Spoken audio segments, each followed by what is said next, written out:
তিনি ছিলেন আদর্শবান বিচারক। তিনি যখন রাষ্ট্র ক্ষমতায় ছিলেন, যখন বিচার আচারের দায়িত্ব তার কাছে ছিল, তখন তার সময়ের তার অঞ্চলের একটা মানুষও ন্যায় বিচার থেকে বঞ্চিত হয়নি। কারণ কি? তিনি একজনের দেয়া বিধানের ভিত্তিতে তিনি বিচার করেছেন। সেই বিধানটা কার? আল্লাহ। আল্লাহর দেওয়া বিধানের ভিত্তিতে তিনি বিচার করেছেন। আর যার কারণে তার সময়ের একটা মানুষও কোনোদিন ন্যায় বিচার থেকে বঞ্চিত হয়নি। কারণ যারা আল্লাহর বিধান দিয়ে বিচার করে, আল্লাহর বিধান দিয়ে বিচার করলে পরে কখনোই কোনো মানুষ ন্যায় বিচার থেকে বঞ্চিত হতে পারে না। ঠিক কিনা বলে? সম্মানিত প্রিয় ভাইয়েরা, তিনি যেভাবে ন্যায় বিচার প্রতিষ্ঠা করেছিলেন, আমাদের সমাজেও যারা বিচারালয়ে আছে, বিচার কার্যের দায়িত্বে যারা রয়েছে, তারাও যদি আল্লাহ রসুল যেভাবে আল্লাহর দেওয়া বিধানের ভিত্তিতে বিচার করেছেন, এখনকার কোনো বিচারকও যদি আল্লাহর দেওয়া বিধানের ভিত্তিতে বিচার করে, তবে সেও ন্যায় বিচার এবং ইনসাফ প্রতিষ্ঠা করতে পারবে।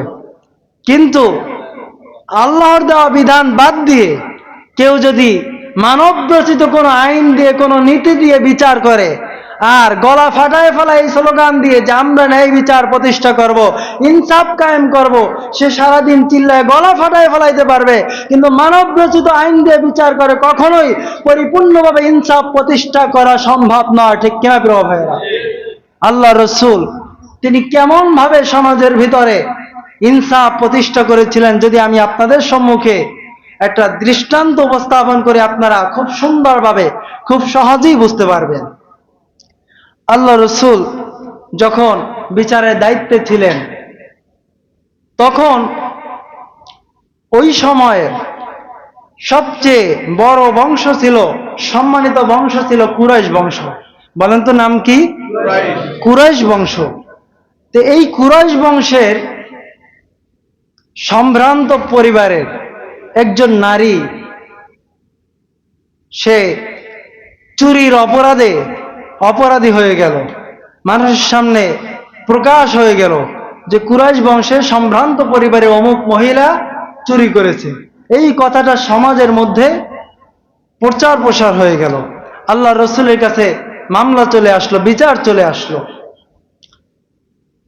যখন নবীজির কাছে এই ব্যাপারে বিচার চলে আসলো, তখন সাহাবায়ে কেরাম এই ব্যাপারটা নিয়ে খুব চিন্তিত হয়ে গেলেন।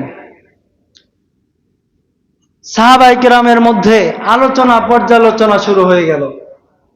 তারা নিজেরা বলাবলি শুরু করলেন যে এই যে মহিলা, যার নামে এরকম চুরির একটা অভিযোগ এসেছে আল্লাহ রসুলের দরবারে, রসুল যদি কুরআন দিয়ে এই মহিলার হাত কেটে চুরির বিচার করেন, কারণ চুরির বিচার তো হাত কাটা, যদি চুরি প্রমাণিত হয় শরীয়তের বিচার হলো তার হাত কেটে দিতে হবে।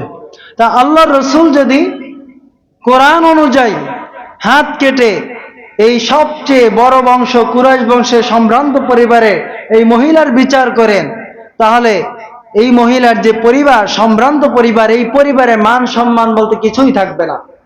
সব মান সম্মান ধুলায় ধূসরিত হয়ে যাবে। সাহাবায়ে কেরাম এগুলো নিজেদের মধ্যে বলাবলি শুরু করলেন। তখন তারা এটাও বলাবলি শুরু করলেন, আসলে আল্লাহ রসুলের কাছে সুপারিশ নিয়ে যাওয়া দরকার। আল্লাহ রসুলের কাছে সুপারিশ করা দরকার, যাতে করে আল্লাহ রসুল এই সম্ভ্রান্ত পরিবারের এই মহিলার বিচার করার সময় মহিলার ক্ষেত্রে অল্প কিছু হলেও যেন বিচারের ক্ষেত্রে শিথিলতা প্রদর্শন করে, অর্থাৎ বিচার যেন আল্লাহ রসুল যেন একটু কমিয়ে দেন। এই ব্যাপারে আল্লাহ রসুলের কাছে সুপারিশ করা দরকার, এমনটা বলাবলি করতেছিলেন সাহাবায়ে কেরাম। তো কে যাবে এই সুপারিশ নিয়ে রসুলের কাছে? আল্লাহ রসুলের কাছে যাওয়ার মতো সাহস কারোর ভিতরই হচ্ছিল না। এক পর্যায়ে ক্ষুদ্র একজন তাদের মধ্যে সাহাবী ছিলেন, তাকে সবাই মিলে পাঠিয়ে দিলেন যে তুমি যাও, তুমি তো ছোট সাহাবী, তোমাকে তো রাসূল বড্ড ভালোবাসেন, তোমার প্রতি রাসূল কখনোই রাগান্বিত হবেন না। তুমি গিয়ে আল্লাহ রসুলের কাছে সুপারিশটা করো, আল্লাহ রসুল যেন এই মহিলার বিচার করার ক্ষেত্রে বিচার যেন কিছুটা হলেও একটু কমিয়ে দেন, যাতে করে তার পরিবারের মান সম্মান একটু হলেও বেঁচে থাকে। এইভাবে সেই ক্ষুদ্র সাহাবীকে আল্লাহ রসুলের কাছে পাঠানোর পরে রাসূল যখন এই সুপারিশ শুনলেন, শুনেই তিনি প্রচন্ড রাগে রাগান্বিত হয়ে গেলেন এবং তিনি সাথে সাথেই এই সুপারিশ শুনে তার সামনে উপস্থিত কতিপয় সাহাবায়ে কেরামদেরকে ডেকে ঘোষণা দিয়ে দিলেন, শোনো, তোমরা তো এই মহিলা সম্ভ্রান্ত পরিবারে হওয়ার কারণে, বড় বংশের হওয়ার কারণে তার ক্ষেত্রে বিচারটা একটু কমিয়ে দেওয়ার সুপারিশ করেছো।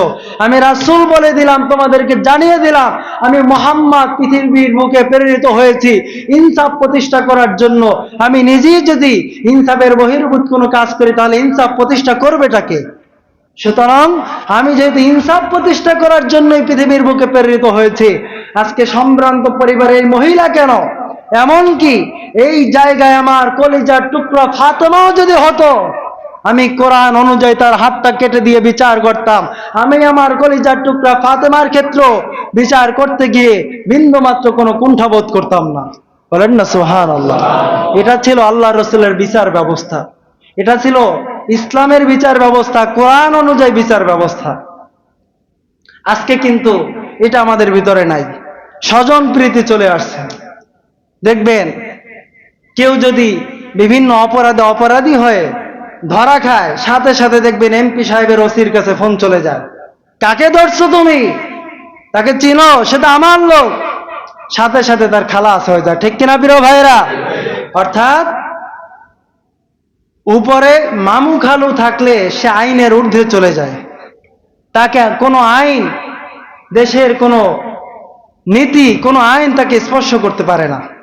এটা কেন? এটা একমাত্র মানব রচিত আইন চলার কারণে এবং আল্লাহর আইন আমাদের সমাজে না থাকার কারণে। বুঝতে পারছেন আপনারা? এই যে স্বজন প্রীতি, এটা যদি আল্লাহর আইন চলমান থাকতো, আল্লাহর আইনের মধ্যে স্বজন প্রীতির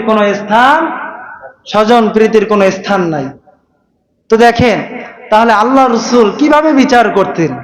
তিনি তার মেয়ের ক্ষেত্রেও বিন্দুমাত্র ছাড় দিতে প্রস্তুত নন।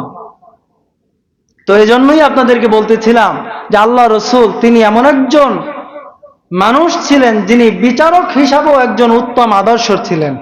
বুঝতে পারছেন আপনারা? তিনি যে বিচারক হিসাবেও একজন উত্তম আদর্শ ছিলেন, এটা বোঝানোর জন্যই এই হাদিসটা আপনাদেরকে এতক্ষণ শোনালাম।